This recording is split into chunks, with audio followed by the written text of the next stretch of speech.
아무튼 여러분들이 오픈 강좌 여기 오셔가지고 저는 그렇습니다. 하나님의 하신 일들은 작은 씨앗이 밀알이 되면 점점 강성해질 줄로 믿습니다.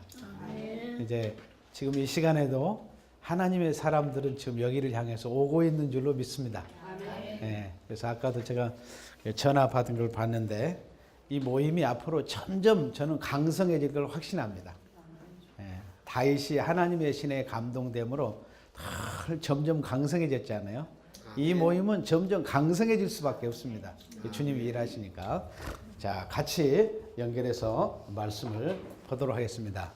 여러분들이 이제 여기 와서 하실 때 제가 강의를 하면서 굉장히 단순한 복음을 여러분들에게 제시하게 될 것입니다. 그러면서도 계속해서 반복 훈련을 많이 할 거예요. 반복. 그런데 반복을 하는 데 있어서 여러분들이 이제 뭐 인터넷 강의를 듣고 오신 분들도 있겠지만 항상 그 전체 맥은 하나로 가지만 강의할 때마다 계속 업그레이드에 대해서 나옵니다. 그러니까 여러분들이 그 강의 패턴을 놓치면은 여러분들이 헤맬 수가 있어요. 그러니까 또 저도 마찬가지고 매일 우리는 성령 하나님께서 늘 새로운, 그러니까 성경에는 두 가지 의미가 있잖아요. 이제 하나님의 절대적인 권위가 있는 것과 동시에 역사라고 하는 특수성을 가지고 있습니다. 그러니까 유대인들이 이제 성경 해석 방법 중에 미드라시 성경 해석법이라고 있는데 과거의 사건을 오늘로 받아들이는 성경 해석법이 그들이 미드라시 성경 해석법이니까 여러분이 아마 유대인들의 성경 해석법에도 공부하신 분들은 그거에 대해 좀 이해가 되실 텐데 그래서 여러분들이 항상 역사 속에서 보면 시대마다 하나님께서 말씀을 이렇게 풀어주는 것을 볼 수 있어요. 그래서 절대적인 것과 시대의 역사성 이걸 같이 가지고 여러분들이 보시고 질문을 이제 한두 분이 하셨는데 여러분들이 아마 여기 와서 강의를 듣다 보면 여러분 나름대로 여러분의 교단과 또 여러분이 배웠던 신학 또 내가 경험했던 여러 가지 성경 지식들 이런 것들이 여기 와서 듣다 보면 좀 일치가 안 되는 부분들이 간혹 나올 수 있습니다. 그러니까 첫 숟갈에 다 배부르지 않으니까 여러분들이 시간을 가지시고 인내하면서 차서 있게 하나하나 배워가다 보면 제가 아까 사도행전 17장 11절에 있는 대로 베레아 사람들은 데살로니가 사람보다 더 옛날에는 신사적이어서 근데 지금은 너그럽다고 이렇게 표현을 했더라고요. 그래서 성경이 그러한 거 마지막까지 확인하시기를 바라요. 예수님께서 내가 알파요 나는 오메가라고 그랬잖아요. 나는 처음과 마지막이라. 그래서 사실은 핵심은 예수님의 십자가의 사건을 통해서 모든 계시가 다 이루었습니다. 아까 요한복음 19장 30절에 있는 대로 이 부분에 대해서는 제가 앞으로 여러분들이 이제 창세부터 요한계시까지 쭉 하면서 그러면서 이제 성경을 보는 기본적인 성경 66권을 어떻게 봐야 될 것인가에 대한 기초석을 먼저 놓게 될 것입니다. 그래서 제가 전에 초보 때 냈던 거하고 관이 어젯밤에 제가 1시 반까지 마지막 원고 작업을 해서 출판사에 좀 넘겼는데 그 부분은 여러분들은 상당히 조금 업그레이드 된 가운데서 또 총론을 보게 될 겁니다.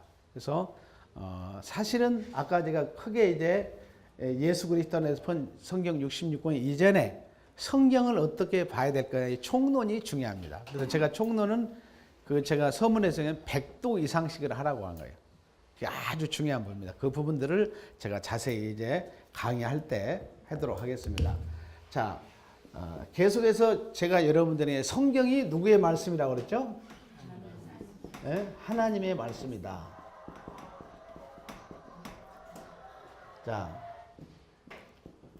잠언 30장 5절에 보면 하나님의 말씀은 다 순전하며 하나님은 그를 의지하는 자의 방패가 되니라.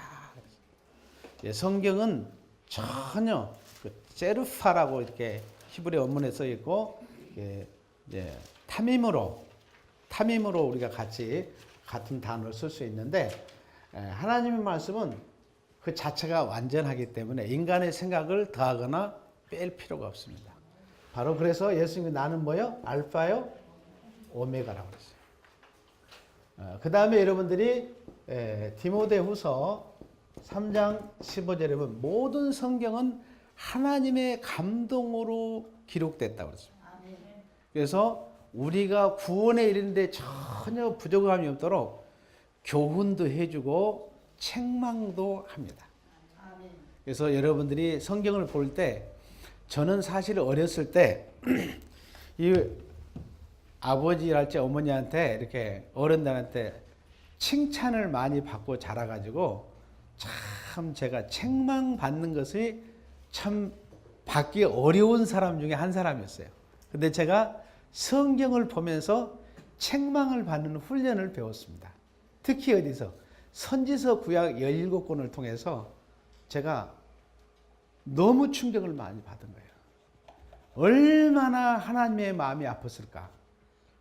하나님의 형상으로 지음받은 그 사랑하는 자식들을 향해서 심판이라는 단어가 200단어, 300단어가 넘는 거예요.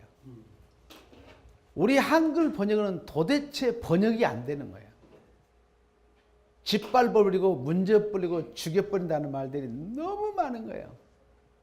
그래서 도저히 제가 그 보면서 제가 성경을 제대로 볼 수가 없을 정도로 충격을 많이 받았는데, 성경을 보면서 하나님이 이렇게 책망도 받을 수 있는 그릇을 준비하시는 하나님의 사랑. 여러분들이 여기 오셔가지고 정말 책망도, 우리에게 교훈도 받으시고 책망도 달게 받으시기를 바라요. 아멘. 내 고정관념을 빨리 내려놓으시기를 바라요. 아멘. 제가 여러분들에게 적어도 제가 이 말씀을 드린 것은 각 분야의 전문가들한테 다 제가 용어 하나까지라도 다 검증을 받았습니다. 제 책에 여러분들이 연대표가 나오는데 그것도 교회사를 전공했던 전문 교수한테 다 점검해서 나온 거예요.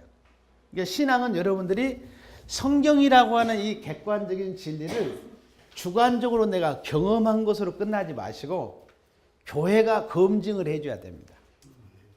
그게 안 되면 여러분들이 그게 안 되게 되면 나홀로 신학이 되고 나홀로 신앙이 돼요. 그러니까 상대에 대한 배려를 할 수가 없습니다. 그러다 보니까. 그러니까 여러분들이 반드시 성경이라고 하는 이 하나님의 객관적인 진리를 주관적으로 내가 경험했으면 교회로 하여금 검증을 시켜요. 그래서 교회관이 중요한 거예요. 교회 보호를 받는 거.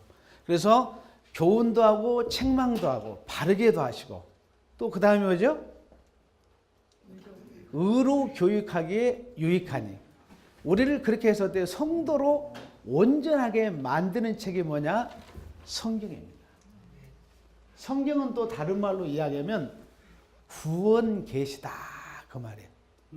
구원 계시. 왜 여러분이 창세기 1, 2장이 죄가 들어오지 않았는데 구원 계시라고 말합니까? 그런데 창세기 1, 2장도 창세기는 애굽 땅 종되었던 집에서 구원받는 이스라엘 백성들에게 지나온 과거 역사를 모세가 해석해 주는 책입니다.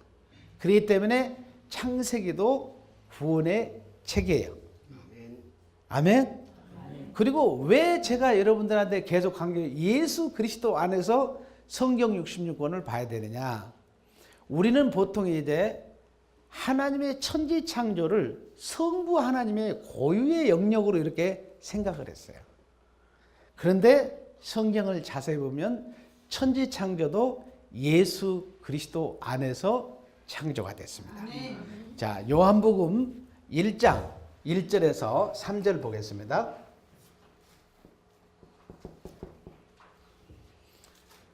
요한복음 1장 1절에서 3절에 보면 태초에 호로고스, 예수님은 뭘로 계셨습니까? 말씀으로 계셨습니다. 자, 태초에 말씀이 계시니라. 예수님은 호로고스로, 그 말씀으로 천지를 창조해 이전에 계셨던 분입니다. 그리고 하나님이 함께 하신 분이 누구냐? 그 말씀으로 계신 예수님이 하나님과 함께 하신 분이었습니다. 그리고 그 예수님은 누구라고요? 하나님이시다. 이렇게 선포해서. 그리고 2절에 와서 다시 한번 하나님이 함께한 것을 강조해서 이야기하고 있습니다. 그가 태초에 누구와? 하나님과 함께 계셨고, 그 다음에 3절 같이 읽겠습니다. 만물이 그로 말미암아 지은 바 지은 것이 하나도 그가 없이 된 것이 없느니라. 아멘. 만물이 예수 그리스도 안에서 다 창조됐다. 아멘. 그래서 우리가 성경을 예수 그리스도 안에 받을 이유가 여기에 있는 거예요. 하나씩 하나씩 이제 풀어주게 될 텐데, 히브리서 여러분들이 1장 한번 가서 보겠습니다. 1절에서 3절에도 보면 거기 뭐 예를 들 것 하면 하도 많으니까 핵심적으로만 들으면은, 자, 히브리서 1장 1절에서 3절은 옛적에 누구를 통해서요? 선지자들을 통하여 여러 부분과 여러 모양 우리 조상들에게 말씀하신 하나님이 이 모든 날 마지막에, 이 말은 이 모든 날 마지막이라는 것은 재림이 아니라 예수님의 초림을 이야기하는 거예요. 예. 마지막에는 아들을 통하여 우리에게 말씀하셨습니다. 누구를 통하여? 아들 예수 그리스도를 통해서. 이 아들을 만유의 누구로 씁니까? 상속자로서, 또 그로 말미암아 모든 세계를 지으셨느니라. 자, 호 로고스로 계셨던 그 예수님은, 말씀을 예수님은 천지를 창조 이전에 누구와 함께 계셨다고요? 하나님과 함께 계셨다. 성부 하나님과 성령 하나님과 함께 계셨던 그분이 말씀으로 천지를 창조하셨습니다. 그래서 기독교를 가르쳐서 계시의 종교다 그래요. 무슨 종교라고요? 계시의 종교.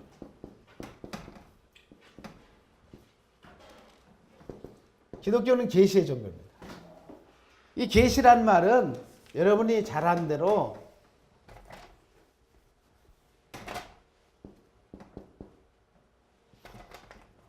마음이 급하다 보니까 그냥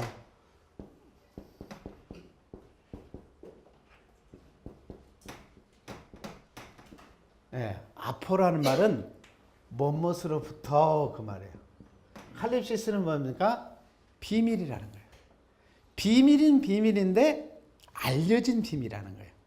참 여기에서 저는 신기한 걸 발견했어요. 비밀은 비밀인데 알려진 비밀이에요. 근데 이 비밀은 누구에게만? 자기가 부인된 사람. 자기가 부인된 사람. 그 다음에 두 번째 뭐요? 자기 십자가를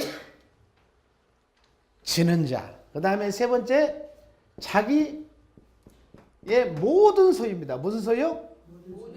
모든 소유를 버리는 자들. 여기에 보면 옛사람의 특징은 항상 자기라는 특징이 있습니다. 새 사람은 항상 자기가 없습니다. 제가 감사했던 것은 오늘 그 점심을 대접한 그 제자가 기성교회에서 한 20 몇 년 동안 이렇게 부교육자로 헌신하고 난 다음에 저를 만나고 난 다음에 이 모든 부분들이 인격적인 변화 부분들을 제가 교회 가서 검증을 했는데, 교인들이 앵크리트 성경연구원에서 공부하기 이전하고 이후하고 물어봤어요. 우리 목사님 달라졌어요. 더 이상은 제가 시간 관계상 중요한 건 뭐냐, 여러분들이 항상 자기가 부인된 사람이 항상 이 계시는 비밀인데 열려져 있는 겁니다. 아멘. 그 다음에 자기 십자가를 지는 건 우리가 생각할 때 고행이나 무슨 우리가 고난당하는 걸로 생각하는데, 여러분 예수님이 십자가를 앞에 두시고 몇 번 기도하셨죠? 3번 기도하셨습니다. 십자가는 예수님도 아버지 할 수만 있으면 나의 원대로 마옵시고 아버지의 뜻대로 되기를 원하셨습니다. 진정으로 십자가를 지는 것은 여러분이 어떻습니까? 내 뜻을 내려놓고 아버지의 뜻대로 순종하는 거예요. 이게 십자가를 지는 거예요. 간단하게 이야기하면. 그 다음에 모든 소유를 버리라고 그랬어요. 이 말은 모든 소유를 주를 위해 써버리겠다는 소원을 하실 때 하나님께서 그때부터 복음이 열리는 줄 믿습니다.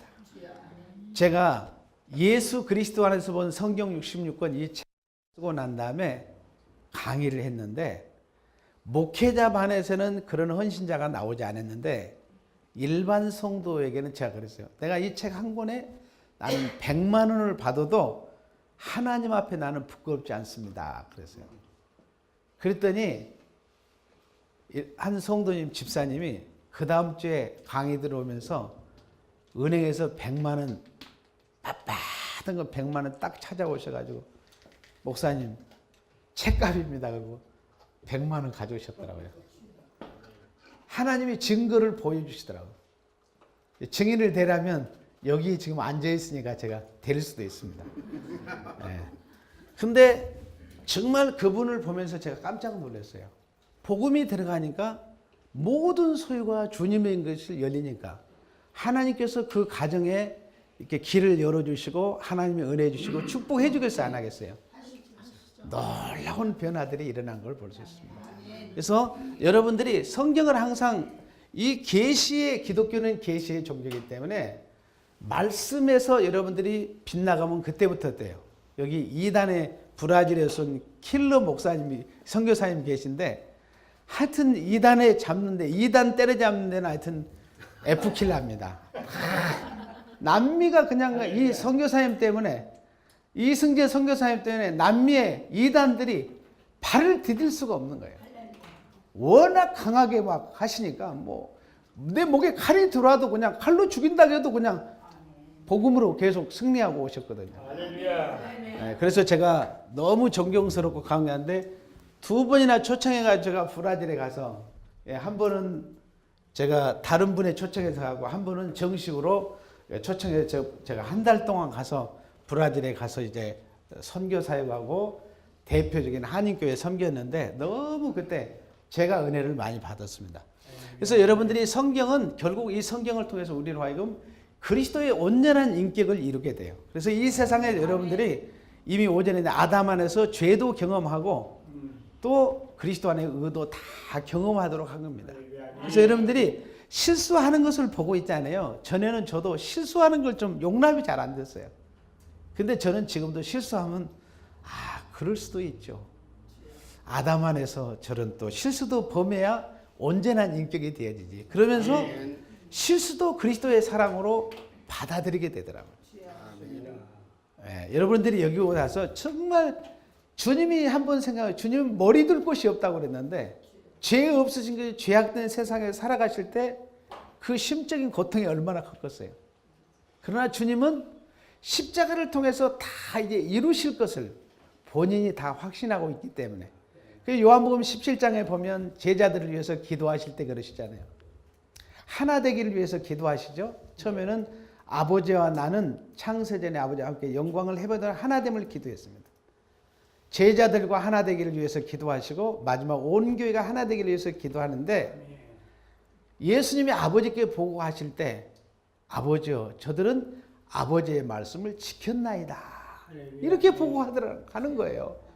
나는 그걸 보면서 나중에 예수님이 제자들이 십자가를 때 다 지금 수제자 베드로마저도 3번씩이나 부인하고 떠나갈 것 다 알고 계시잖아요. 창조주 하나님이기 때문에. 그런데도 거기서 기도하실 때 보면 아버지여 저들은 아버지의 말씀을 지켰나이다. 이렇게 보고하더라고요. 저는 참 거기에서 보면서 그리스도의 그 풍성한 그 마음을 기도를 통해서 예수님의 마지막 십자가를 앞에 두시고 대제사장 기도 속에서 그 풍부함을 하나님 나라의 풍부함. 그래서 여러분의 성경을 통해서 결국 그리스도의 그 풍성한 인격 형성이 여러분이 되시고 예수님이 하신 사역들 아까 말씀하시는데 그래서 피드백이 참 중요한 것 같아요. 하나님이 어떤 분이시고 어떤 일을 한 것처럼 우리도 마찬가지입니다. 이제 그리스도 안에서 내 자신이 누구이고 내가 그리스도의 사명자로서 무슨 일을 해야 될 거냐. 왕적, 제사장적, 선지자적인 삼중직을 여러분이 가지고 싸워가시기를 바랍니다. 그 다음에 두 번째는 성경은 아까 얘기했는데 누구를 증거한다고 그랬죠? 예수 그리스도를 증거한다고 그랬습니다. 증거하고 예수님을 증거하고 그 다음에 뭐라고 그랬죠? 또 예수 그리스도의 구약 성경이 기록되어 있고 그 다음에 뭐라고 그랬죠? 설명해 주고 있고 그 다음에 성취하러 오시던 거죠. 요한복음 5장 39절에 그 다음에 요한복음 5장 46절에 누가복음 24장 27절에 44절에 바로 여러분이 성경은 그래서 한 분 예수 그리스도께 딱 붙잡히면 모든 문제가 해결될 줄로 믿습니다. 프로그램에 있는 게 아니에요. 그래서 여러분들이 보시고 그래서 반드시 여러분들이 성경을 보실 때는 바로 예수님의 이 십자가와 부활 사건을 여러분들이 늘 붙잡고 가시기를 바라요. 아멘. 자, 보면은 이제 다시 그림을 그려보면 이건 여러분들이 이제 저 수없이 그려드릴 텐데 구약이 몇 권이라고 그랬죠? 39권. 신약이 몇 권이요? 자, 구약을 뭐라고 그랬죠? 에더냐. 이걸 다른 말로 예시. 신약을 뭐요? 세언약, 현시. 전부 중심이 뭐냐? 예수 그리스도의 십자가가 뭐요? 부활 사건 계시입니다. 계시는 계신데 뭐요? 사건을 통해서 우리에게 주어진 거예요. 그래서 계시는 크게 세 가지로 이야기할 수 있다고 그랬죠? 첫째는 뭐요? 언어 계시와 그 다음에 두 번째는 뭐요? 사건 계시와 세 번째는 뭐요? 설명 계시를 통해서 주어지게 됩니다. 이건 제가 이따가 저 전체 설명하면서 해드리도록 하겠습니다.